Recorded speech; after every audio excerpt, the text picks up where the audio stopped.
muna marhaba bika, muna marhaba bika. watan azumi Muna marhaba watan alfarma na ce watan Ramadan mai girma.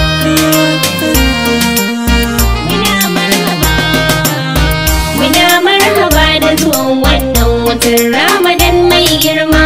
muna marhaba da zuwan wannan watan Ramadan mai girma.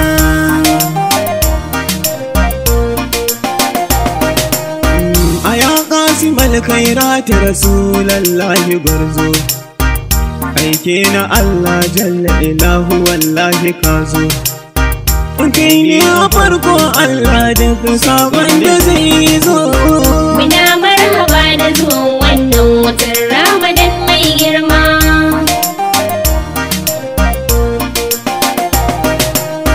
Allah kai salati ga annabin kamar zama dan Amina, manzon da aka haifa a Makka a hijirarsa yayi Madina.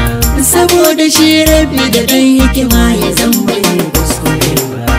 Muna marhaba da zuwan wannan watan Ramadan mai girma.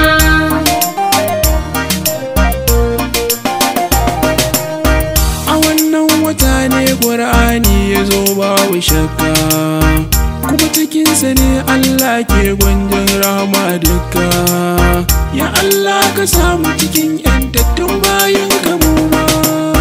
Muna marhaba da zuwan wannan watan Ramadan mai girma.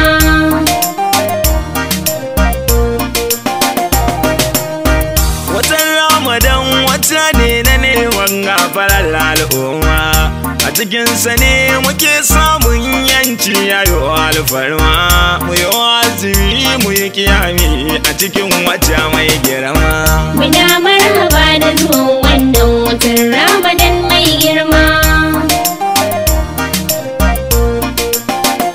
Watan Ramadan shi ne babban wata namu mai alfarma. Uwa mu karo himma a ciki don mu samu girma. Aminci kusanci na daɗuwa mu da kokari a watan Ramadan. Muna marhaba da zuwan wannan watan Ramadan mai girma. Muna marhaba bika, muna marhaba, muna marhaba, muna marhaba bika.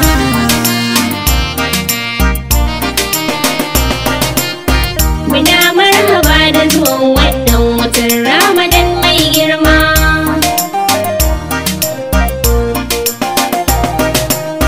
Wurin ka badawa, Mai yin hakan Rabbu bai hanawa. mu roki Allah In mu yi hakan kun ga shi kaɗai ne garkuwa. da wannan wata. Shi ne wata na alfarma gare mu. Muna marhaba da zuwan wannan watan Ramadan mai girma.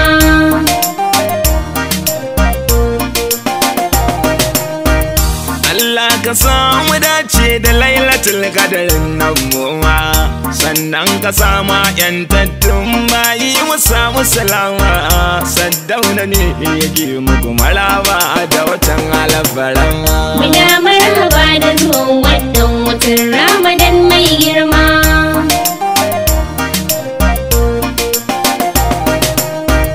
Mun durkusa a gaban kaya Ubangijinmu, mu daga hannuwa muna roko a shafa laifukanmu.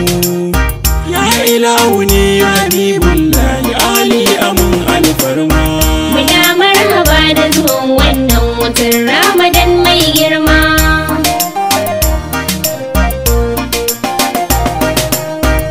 An buɗe ƙofofin kairi an kulle shari, an baiwa al'umma dama komai sai a tsari. Ni mutaka bin Abubakar, Allah ka ba mu ma.